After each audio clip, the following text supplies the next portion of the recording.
هادي له ونشهد أن لا إله إلا الله وحده لا شريك له ونشهد أن محمدا عبده ورسوله أما بعد فأعوذ بالله من الشيطان الرجيم بسم الله الرحمن الرحيم إن الصلاة كانت على المؤمنين كتابا موقوتا وقال النبي صلى الله عليه وسلم 5 صلوات افترضهن الله تعالى على عباده أو كما قال عليه الصلاة والسلام سبحانك لا علم لنا إلا ما علمتنا إنك أنت العليم الحكيم اللهم صل على محمد وعلى آل محمد كما صليت على إبراهيم وعلى آل إبراهيم إنك حميد مجيد اللهم بارك على محمد وعلى آل محمد كما باركت على إبراهيم وعلى آل إبراهيم إنك حميد مجيد أستغفر الله الذي لا إله إلا هو الحي القيوم وأتوب إليه أستغفر الله الذي لا إله إلا هو الحي القيوم وأتوب إليه أستغفر الله الذي لا إله إلا هو الحي القيوم وأتوب إليه صلى الله على النبي الأمي وعلى آله وصحبه أجمعين الحمد لله والذكر বাইতুন নূর জামে মসজিদ ও মাদ্রাসায়ে ফারুকিয়া দারুল উলুম 27 যৌথ উদ্যোগে আজকের এই মাহফিলের সম্মানিত সভাপতি সুদক্ষ পরিচালক আমার সামনে উপবিষ্ট ধর্মবান মুসলমান ভাই বন্ধুগণ পর্দার আড়ালে মা ও বোনেরা সবাইকে জানাই আমার আন্তরিক প্রীতি ও শুভেচ্ছা। সর্বপ্রথম মহান রব্বুল আলামিনের দরবারে শুকরিয়া জ্ঞাপন করছি যে মহান রব্বুল আলামিন আমাকে আপনাকে দয়া করে মায়া করে ইহসান করে অনুগ্রহ করে কঠিন এক সময়ে কঠিন এক মুহূর্তে যে সময়ে মানুষ নামাজ আদায় করতে ভালোবাসে না, রোজা আদায় করতে ভালোবাসে না, ইসলামের বিধিবিধান ভালোবাসে না, পক্ষান্তরে অন্যায় অনাচার নির্যাতন নিপীড়ন করতে ভালোবাসে, এমন সময় আল্লাহ রাব্বুল আলামিন আমাদেরকে আজকের এক দিনই মজলিসে মাদ্রাসায়ে ফারুকিয়ার উদ্যোগে এই মুহূর্তে মজলিসে ওয়াজ মাহফিলে আল্লাহ তাআলা আমাদেরকে আসার বসার তৌফিক দিয়েছেন। তাই আল্লাহ রাব্বুল আলামিনের দরবারে মন খুলে দিল খুলে আনন্দ চিত্তে বলিষ্ঠ কণ্ঠে শুকরিয়া আদায় করি আলহামদুলিল্লাহ। সম্মানিত উপস্থিতি, বিশেষভাবে সম্মানিত মুসল্লিয়ানে কেরাম মুসলমান ভাই বন্ধুদেরকে দৃষ্টি আকর্ষণ করে বলছি, আপনারা এদিক সেদিক ঘোরাফেরা না করে আপনারা মাহফিল স্থলে চলে আসুন। এই মাহফিল প্রতিদিন আয়োজন করা হয় না, হবেও না। আসরের পর থেকেই পর্যায়ক্রমে শুরু হয়েছে, বয়ান চলবে ইনশাআল্লাহ। তবে আজকে যেহেতু মাহফিল হবে, এই মাহফিলের ফজিলত কি এই বিষয়ে কয়েকটা কথা বলবো, খুব মনোযোগ দিয়ে আমরা শুনব। আমরা এই দিনই মাহফিল অনেক হয়, আমরা গুরুত্ব দেই না, মানুষ হয় না, অথচ মেশকাত শরীফের হাদিস 1 নম্বর খণ্ডের 32 নম্বর পৃষ্ঠা পরিষ্কারভাবে দিনী আলোচনার স্পষ্টভাবে ফজিলত বর্ণিত আছে। আল্লাহ নবী সাল্লাল্লাহু আলাইহি সাল্লাম হাদিসের মধ্যে ইরশাদ করেন, যে হাদিসটা রওয়ায়াত করেছেন আবু হুরায়রা রাদিয়াল্লাহু তাআলা আনহু। আবু হুরায়রা রাদিয়াল্লাহু তাআলা আনহু বলেন, قال النبي صلى الله عليه وسلم, আল্লাহ নবী বলেন, মাজতামা কওমুন ফি বাইতিন মিন বুয়ুতিল্লাহ। আল্লাহ নবী বলেন, যখনই কোনো সম্প্রদায় আল্লাহর ঘর সমূহ থেকে কোনো ঘরে অথবা দিনী কোনো মজলিসে ইয়াতলুনা কিতাবাল্লাহ, আল্লাহর কোরআন তেলাওয়াত করে, ওয়া ইয়াতাদারাসুনাহু বাইনাহুম, এবং পরস্পর কোরআন শিখায় এবং কোরআনের তাফসীর হয়। যেখানে কোরআনের তাফসীর হয়, কোরআনের আলোচনা হয়, আল্লাহ নবী বলেন, ইল্লা নাযালাত আলাইহিমুস সাকিনা, ওই জায়গার মধ্যে সাকিনা অবতীর্ণ হয়। সাকিনার অর্থ মিশকাতের সূরা মেরকাত শরীফের মধ্যে উল্লেখ আছে। 1 নম্বর অর্থ, ওই মজলিসে যারা বসবে আল্লাহ তাআলা তাদের অন্তরের মধ্যে শান্তি দিয়ে দিবেন, সুবহানাল্লাহ। 2 নম্বর অর্থ হলো আল্লাহ তাআলার রহমত বরকত তাদের উপর বর্ষিত হইতে থাকে, সুবহানাল্লাহ। ওয়া হাফাতুহুল মালায়েকা, আই মালায়েকাতু রহমা, রহমতের ফেরেশতারা ঘিরে রাখেন। আল্লাহ নবী বলেন, ওয়া যাকারাহুমুল্লাহু ফি মান ইনদাহু, আল্লাহ নবী ইরশাদ করেন, যে জায়গার মধ্যে কোরআনের তাফসীর হয়, যে জায়গার মধ্যে কোরআনের আলোচনা হয়, যে জায়গার মধ্যে কোরআন তেলাওয়াত হয়, এই জায়গার কথা আল্লাহ রাব্বুল আলামিনের নিকটে ফেরেশতারা যারা উপস্থিত আছে তাদেরকে আল্লাহ বলেন, হে আমার ফেরেশতারা, তোমরা সাক্ষী থাকো, তোমরা দেখো, আমি যখন মানুষ সৃষ্টি করতে চেয়েছিলাম তখন তোমরা মানুষ সৃষ্টির ব্যাপারে আপত্তি জানিয়েছিলে। আল্লাহ বলেছিলেন, ইন্নী আ'লামু মা লা তা'লামুন, আমি যা জানি তোমরা তা জানো না। মানুষ মারামারি করবে, কাটাকাটি করবে, হানাহানি করবে। আল্লাহ বলেছিলেন, এর মধ্যে কিছু মানুষ থাকবে যারা আল্লাহ নৈকট্যে নিয়োজিত থাকবে, আল্লাহ সন্তুষ্ট অর্জন করবে, দ্বীনের আলোচনা করবে, দ্বীনের আলোচনা শুনবে, নামাজ আদায় করবে, আল্লাহ ইবাদত করবে, নেক কাজ করবে। আল্লাহ ঘোষণা দিয়েছিলেন, হে আমার ফেরেশতারা, সাক্ষী থাকো, এই সমস্ত বান্দাদের জিন্দেগীর সমস্ত গুনাহ মাফ করে আমি তাদের জান্নাতের ফয়সালা করে দিব, সুবহানাল্লাহ। তাহলে আজকে এই মজলিস যেখানে গুনাহ মাফের আল্লাহর ওয়াদা আছে, আল্লাহ পাক রব্বুল আলামিন পবিত্র কোরআনে আরেক জায়গায় বলেন, ফাযাক্কির ফাইন্না যিকরা তানফাউল মুমিনিন। আল্লাহ বলেন, কোরআন থেকে দ্বীনি কথা, হাদিস থেকে দ্বীনি কথা তোমরা পরস্পর বলতে থাকো, এর বিনিময়ে কি হবে? তানফাউল মুমিনিন। আল্লাহ বলেন, মুমিনদের ফায়দা হবেই হবে। কোন জায়গায় দেখা যায় দ্বীনের আলোচনা 100তে লাভবান হয়, দ্বীনের আলোচনা যেখানে হয় 1% সামান্য পরিমাণ লাভ হবে। এই কথা কার? আল্লাহ বলতেছেন, তানফাউল মুমিনিন। অনেকে বলে দ্বীনি আলোচনা করলে লাভ কি? লাভ নাই। আপনার এই কথাটা যে বললেন, এটা কোরআনের বিরুদ্ধে হয়ে গেল। কেমনে? আল্লাহ বলছেন, ফাযাক্কির, ওয়াজ করো, যাক্কির, ওয়াজ করো, তোমরা কথা দিনই কথাবার্তা বলো, তানফাউল মুমিনিন, মুমিনদের ফায়দা হবেই। আল্লাহ বলতেছেন হবে। আর আমি যদি বলি যে হবে না, তাহলে আল্লাহর কথার বিরোধিতা হইল কি হইল না? হয়ে গেল। এই জন্য কিছু না কিছু লাভ হবে। এই জন্য আজকে এই মাহফিল আয়োজন করা হয়েছে। আপনারা এখন শুরু থেকে নিয়ে শেষ পর্যন্ত এই মাহফিল শুনবেন। এতে করে কি লাভ হবে? আখিরাতের পুঁজি হবে। আখিরাতের কি পুঁজি হবে?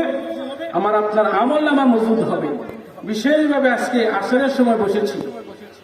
আসরের সময় একটা গুরুত্বপূর্ণ সময়। আসরের পর থেকে শুরু হয়েছে। মিশকাত শরীফের 1 নম্বর খণ্ডের 62 নম্বর পৃষ্ঠার মধ্যে একটা হাদিস আছে। قال النبي صلى الله عليه وسلم تشهده ملائكة الليل وملائكة النهار أو كما قال عليه الصلاة والسلام। আল্লাহ নবী সাল্লাল্লাহু আলাইহি ওয়াসাল্লাম বলেন, আমি আপনি দুনিয়ার মধ্যে যেখানেই থাকি না কেন, সেই জায়গার মধ্যে আল্লাহ রাব্বুল আলামিন আমার হেফাজতের জন্য আমার পাহারাদার হিসেবে আমি কি গুনাহ করি, আমি কি নেক আমল করি, ফেরেশতারা কিন্তু সব কিছু কিন্তু জমা করতেছেন, একত্রিত করতেছেন।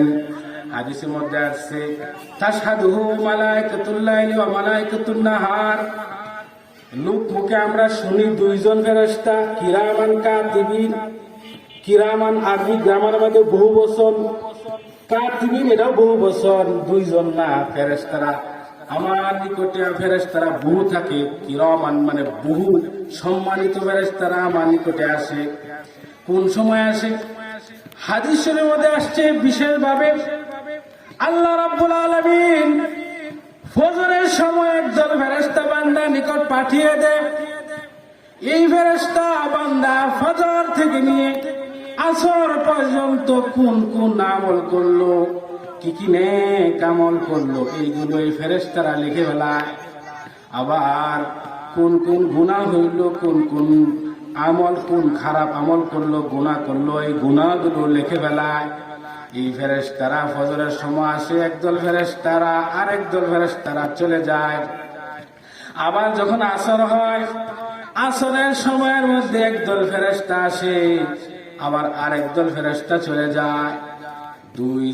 দুই দল ফেরেশতার একত্রিত হওয়ার সময় হলো ফজরের সময় এবং আসরের সময়। বলেন দুই দল ফেরেশতারা একত্রিত হওয়ার সময় কোনটা? ফজর এবং কি আসর। ভালো করে বুঝছেন, ফজর এবং আসরের সময় দুই দল ফেরেশতারা একত্রিত হয়। আল্লাহ রাব্বুল আলামিন যে ফেরেশতারা আসে, এই ফেরেশতাদেরকে আল্লাহ বলেন, হে ফেরেশতারা আমার বান্দাকে তুমি কোন অবস্থায় পাইছো? ফজরের সময় যে ফেরেশতারা আসে, এই সময় যদি বান্দারে দেখে ফজরের নামাজ পড়তেছে, জিকির করতেছে, তাসবিহ করতেছে, তাহলিল করতেছে, তখন এই ফেরেশতা আল্লাহর কাছে বলে, আল্লাহ গো বান্দারে তাসবিহ অবস্থায় পাইছি, নামাজ অবস্থায় পাইছি। আবার যে ফেরেশতা চলে যায়, এই ফেরেশতাকে আল্লাহ জিজ্ঞাসা করে, বান্দারে কোন অবস্থা রেখে আসছো? তখন এই ফেরেশতা আল্লাহর কাছে বলেন, আল্লাহ গো আমি বান্দারে রেখে আসছি যে অবস্থায় সে নামাজ পড়তেছে। দুনো ফেরেশতারা যখন আল্লাহর দরবারে সাক্ষী দেয়, দুনো ফেরেশতারা আমল অবস্থায় সাক্ষী দেয়, তখন আল্লাহ রাব্বুল আলামিন বলেন, ও আমার ফেরেশতারা সাক্ষী থাকো, এই বান্দার জিন্দেগীর সমস্ত গুনাহ আমি আল্লাহ মাফ করে দিলাম। সুবহানাল্লাহ। আবার আসরের সময় যখন হয়, আসরের সময় একই কথা, দুনো ফেরেশতারা আল্লাহর কাছে সাক্ষী দেয়। সুতরাং আসরের সময় আর ফজরের সময় গুরুত্বপূর্ণ একটা সময়। অথচ আমরা এখন যে সিজন আসছে, এই সময়ের মধ্যে এত এরকম গরমও না, শীতও না, এরকম আরামের ঘুম দেখা যায়, ফজরের নামাজ কাজা হয়ে যায়। বলেন হয়ে যায় কি যায় না? অথচ ফজরের নামাজের কত গুরুত্ব, ফজরের নামাজের কত গুরুত্ব। মিশকাত শরীফের 1 নম্বর খণ্ডের 62 নম্বর পৃষ্ঠার মধ্যে বহু হাদিস আছে। দু একটা হাদিস শোনাই। আল্লাহ নবী সাল্লাল্লাহু আলাইহি ওয়াসাল্লাম বলেন, قال النبي صلى الله عليه وسلم, আল্লাহ নবী বলেন, মান সাল্লা সালাতাল ফজর, মান সাল্লা সালাতাল ফজর ফি জামাআতিন ফাহুয়া ফি জিম্মাতিল্লাহ। আল্লাহ নবী বলেন, যে ব্যক্তি ফজর নামাজ জামাতের সহিত আদায় করলো, সেই ব্যক্তির জিম্মাদার আমার আল্লাহ হয়ে যায়। সুবহানাল্লাহ। যে ব্যক্তি ফজরের নামাজ জামাতের সহিত পড়ে, সেই ব্যক্তির জিম্মাদার কে হয়?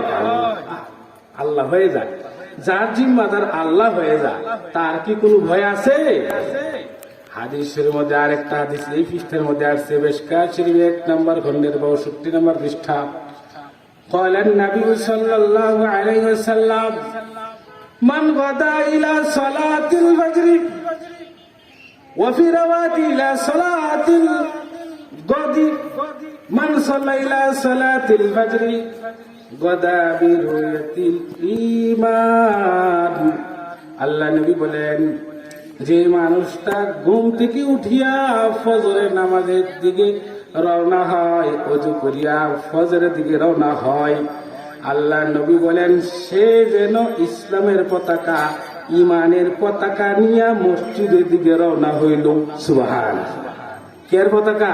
ইমানের পতাকা। আল্লাহ নবী বলেন, ওমান গাদা ইলা সুক, আল্লাহ নবী বলেন, যে ব্যক্তি ফজরের সময় ঘুম থেকে উঠিয়া মসজিদ দিকে না গিয়া বাজারের দিকে রওনা হইল, অথবা অন্য কোন কাজের দিকে রওনা হইল, আল্লাহ নবী বলেন সে যেন শয়তানের পতাকা নিয়া বাজারের দিকে রওনা হইল। নাউজুবিল্লাহ, শয়তানের পতাকা নিয়ে রওনা হয়েছে। নাউজুবিল্লাহ। এই জন্য আল্লাহ রাসূল সাল্লাল্লাহু আলাইহি সাল্লামের বহু এরকম হাদিস আছে, ফজরের নামাজ আমরা কেউ কাজা করবো না তো ইনশাআল্লাহ। যে কথা বলতেছিলাম, দুইটা সময়ের মধ্যে বেশি গুরুত্বপূর্ণ সময় ফজর এবং আসর, যেমন আরেক হাদিসের মধ্যে আছে। ক্বালান নবী সাল্লাল্লাহু আলাইহি ওয়াসাল্লাম, আল্লাহ নবী সাল্লাল্লাহু আলাইহি ওয়াসাল্লাম বলেন, মান সাল্লাল ফজর মান সাল্লাস সালাতাইন ইয়ানিল ফজর ওয়াল আসরা। আল্লাহ নবী সাল্লাল্লাহু আলাইহি ওয়াসাল্লাম বলেন, যে ব্যক্তি ফজর এবং আসরের নামাজ পড়লো, আল্লাহ নবী বলেন দাখালাল জান্নাহ, সে জান্নাতে প্রবেশ করলো। সুবহানাল্লাহ। ফজরের নামাজ, আসরের নামাজ গুরুত্ব, বাকি তিন ওয়াক্ত তো পড়বেই, বিশেষভাবে এই দুই ওয়াক্ত নামাজ গুরুত্ব সহকারে যখন কোনো বান্দা করে, আল্লাহ রাসূল বলেন সে জান্নাতে প্রবেশ করবে। সুবহানাল্লাহ। দু একটা আমলের কথা বলি, বিশেষভাবে ফজর এবং আসরের পরে। আল্লাহ নবীর হাদিস, আমরা অনেক সময় ফজরের নামাজ পড়ি, এইগুলো তাসবিহ তাহলিল পড়ি কি করি না? তাসবিহ পড়ি।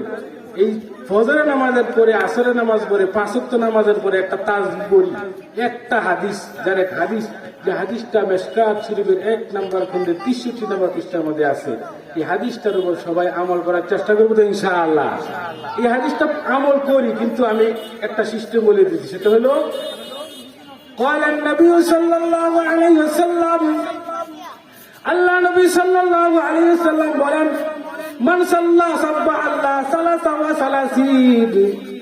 আল্লাহ নবী বলেন, যে ব্যক্তি নামাজ পড়লো, নামাজের পরে সুবহানাল্লাহ 33 বার পড়লো, ওয়া হামিদাল্লাহ সালাসা ওয়া সালাসিন, আলহামদুলিল্লাহ 33 বার পড়লো, ওয়া কাব্বারাল্লাহ সালাসা ওয়া সালাসিন, আল্লাহ নবী বলেন আল্লাহু আকবার 33 বার পড়লো। আরেক রিওয়ায়াতের মধ্যে আসছে আল্লাহু আকবার 34 বার, ওইটাও আমল করা যাবে। তো এই হাদিসের মধ্যে, এটা বুখারীর মধ্যে আসছে, মুসলিম শরীফের মধ্যে আসছে। আল্লাহ নবী বলেন, যে ব্যক্তি সুবহানাল্লাহ 33 বার, আলহামদুলিল্লাহ 33 বার, আল্লাহু আকবার 33 বার, আল্লাহ নবী বলেন ওয়া তামামুল মিআতি, 100 পূর্ণ করলো, 3 33 99, আর 100 পূর্ণ করলো একটা দোয়া দ্বারা। সেই দোয়া কি? লা ইলাহা, আমার সাথে বলেন, লা ইলাহা ইল্লাল্লাহু ওয়াহদাহু লা শারীকা লাহু লাহুল মুলকু ওয়া হুয়া আলা কুল্লি শাইইন কাদির। আল্লাহ নবী বলেন 100 যদি এই দোয়াটা পরে পূর্ণ করে, আল্লাহ নবী বলেন হুত্তাত খতায়াহু ইন কানাত মিসলা জাবাদিল বাহরি, আল্লাহ নবী বলেন সমুদ্রের ফেনা পরিমাণও যদি গুনাহ হয়, আল্লাহ তার সমস্ত গুনাহ মাফ করে দিবেন। সুবহানাল্লাহ। সমুদ্রের ফেনা, সমুদ্রের মধ্যে যে বুদবুদ ফেনা, কত পরিমাণ ফেনা, কি পরিমাণ ফেনা হয়, আর এই পরিমাণও যদি গুনাহ হয়, আল্লাহ সমস্ত গুনাহ মাফ করে দিবেন। সুবহানাল্লাহ। তাহলে আমল করতে পারবো না ইনশাআল্লাহ। আর একটা আমল আমরা করি কিন্তু ফজিলত জানি না। সে হাদিসটা মিশকাত শরীফের 1 নম্বর খণ্ডে 63 নম্বর পৃষ্ঠা একেবারে শুরুর নিচের লাইনে আল্লাহ নবী সাল্লাল্লাহু আলাইহি ওয়াসাল্লাম বলেন, ক্বালান নবী সাল্লাল্লাহু আলাইহি ওয়াসাল্লাম, মান সাল্লা, যে ব্যক্তি নামাজ আদায় করলো, ফি জামাতিন, জামাতের সাথে নামাজ আদায় করলো, আল্লাহ নবী সাল্লাল্লাহু আলাইহি ওয়াসাল্লাম বলেন, যে ব্যক্তি নামাজ আদায় করার পরে পড়া আয়াতুল কুরসি, নামাজের পরে আয়াতুল কুরসি তেলাওয়াত করে, বলেন কি তেলাওয়াত করে? আয়াতুল কুরসি। আল্লাহ নবী বলেন আয়াতুল কুরসি যদি তেলাওয়াত করে, লাম ইয়ামনাহু লিদুখুলিল জান্নাতি ইল্লাল মাউত, সেই ব্যক্তি জান্নাতে যাইতে একটাই বাধা, সেটা হইল মৃত্যু। মৃত্যু হইতে দেরি, তার কবরটা জান্নাতের রাস্তার সাথে এক হইতে দেরি হবে না। সুবহানাল্লাহ। এটা আমরা জানি হাদিসটা, কিন্তু আরেকটা জিনিস, 5 ওয়াক্ত নামাজের পরে তো পড়বই, এরপরে হাদিসের অংশ, ক্বালান নবী সাল্লাল্লাহু আলাইহি ওয়াসাল্লাম, মান করা, যে ব্যক্তি, মান নামা, ঘুমে যাওয়ার সময়, যখন আমি আপনি বিছানায় যাব, ঘুমে যাইব, বিছানায় গিয়া যদি কোনো মানুষ আয়াতুল কুরসি তেলাওয়াত করে, আল্লাহ নবী বলেন যে ব্যক্তি তেলাওয়াত করলো সেই ব্যক্তিকে এবং সেই ব্যক্তির পরিবারকে এবং সেই ব্যক্তির ওয়াজারাহু, আল্লাহ নবী বলেন আশেপাশে যে সমস্ত মানুষ আছে, আশেপাশে যে সমস্ত মানুষের ঘর আছে, আল্লাহ নবী বলেন যে ব্যক্তি রাত্রে ঘুমানোর আগে আয়াতুল কুরসি তেলাওয়াত করলো সেই ব্যক্তিকে এবং সেই ব্যক্তির পরিবারকে, আশেপাশে যারা আছে তাদেরকে সবাইকে আল্লাহ সমস্ত প্রকারের বালা মুসিবত থেকে হেফাজত করবেন। সুবহানাল্লাহ। সমস্ত প্রকারের বালা মুসিবত থেকে হেফাজত করবেন কে? আল্লাহ। এই ঘুমানোর আগে আয়াতুল কুরসি পড়া। আরেক হাদিসের মধ্যে আসছে ঘুমানোর আগে বলেন নবী সাল্লাল্লাহু আলাইহি ওয়াসাল্লাম, আল্লাহ নবীর হাদিস, আল্লাহ নবী বলেন ঘুমানোর আগে সূরা ফাতিহা, সূরা ইখলাস, সূরা ফালাক, সূরা নাস, আল্লাহ নবী বলেন যে ব্যক্তি ঘুমানোর আগে সূরা ফালাক, সূরা নাস এবং সূরা ইখলাস এমনকি সূরা ফাতিহা এইগুলো যদি কোনো ব্যক্তি তেলাওয়াত করে রাত্রে ঘুমায়, ঘুমানোর পরে এই ব্যক্তি যত প্রকারের কোন প্রকারের বালা মুসিবত তাকে স্পর্শ করবে না এবং কি আল্লাহ তাআলা সমস্ত বিপদ আপদ থেকে হেফাজত করবেন। এমনকি সে যদি এরকম মারা যায় আল্লাহ তাআলা তাকে শহীদি মর্যাদা দান করবেন। সুবহানাল্লাহ।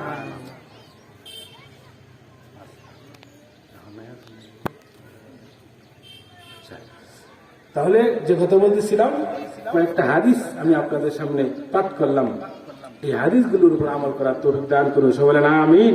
বিশেষভাবে আজকে আপনারা ওয়াজ শুনবেন, ওয়াজ শোনার ব্যাপারে যে একটা হাদিস বললাম, কোরআনে আয়াত বললাম, শেষ পর্যন্ত ইনশাআল্লাহ গনিমত মনে করিয়া আপনারা আজকে দিনই কথাবার্তাগুলো শুনবেন।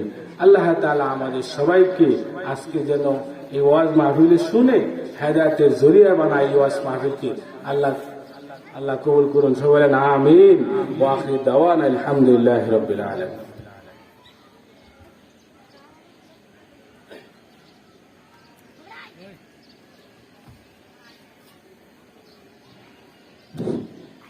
মাশাআল্লাহ। হযরত খুব গুরুত্বপূর্ণ আলোচনা করতেছিলেন। সময়ের সংক্ষিপ্ততার কারণে হযরতকে আর সময় দেওয়া হইতেছে না, আমরা আন্তরিকভাবে দুঃখিত। সম্মানিত মুসলিমের কেরাম, আমরা যাদের ওযু আছে ওযু করে নেই। আমাদের বাইতুল নূর মসজিদে আজান হবে, ওইখানেই নামাজ হবে। বাইতুল নূর মসজিদে আজান হবে, ওইখানেই নামাজ হবে, মাঠে কোনো জামাত হবে না। এই জন্য আমরা সকলে মসজিদে চলে যাই ইনশাআল্লাহুল আজিজ। জামাতের পরে আবার ধারাবাহিকভাবে দ্বিতীয় অধিবেশন শুরু হবে ইনশাআল্লাহ।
নামাজ হবে, তার জন্য যারা দূর দূরান্ত থেকে দেখছেন অবশ্যই পুরো ভিডিওটি দেখবেন, পাশে থাকবেন, পাশে পাবেন।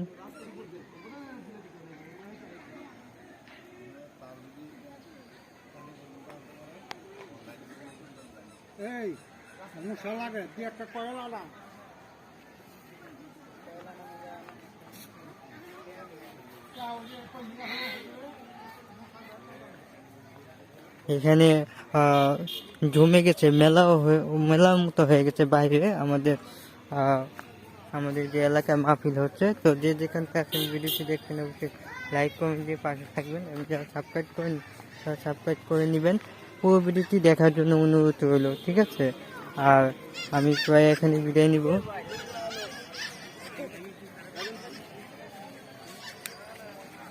তো আজানের জন্য বিরতি নিচে, এই জন্য অফ রাখছে ওয়াচ। এটা হচ্ছে আমাদের এলাকার বাজার। এই হচ্ছে আমার ভাই। কেমন আছেন? আজকে কি ছুটি হয়েছে আমাদের? হ্যাঁ প্রিয় ভিউয়ার, এই দেখেন মানুষজন জমে গেছে, পুরো মেলার মতো হয়ে গেছে আমাদের এলাকাটা। পাশেই আমাদের বিল্ডিং। তো প্রিয় ভিউয়ার, যে যেখানতে আছেন আমার ভিডিওটি দেখেন, অবশ্যই পুরো ভিডিওটি দেখে এবং সাবস্ক্রাইব করে বেল বাটনটি বাজিয়ে দেবেন যারা সাবস্ক্রাইব করেননি। সঙ্গে থাকুন।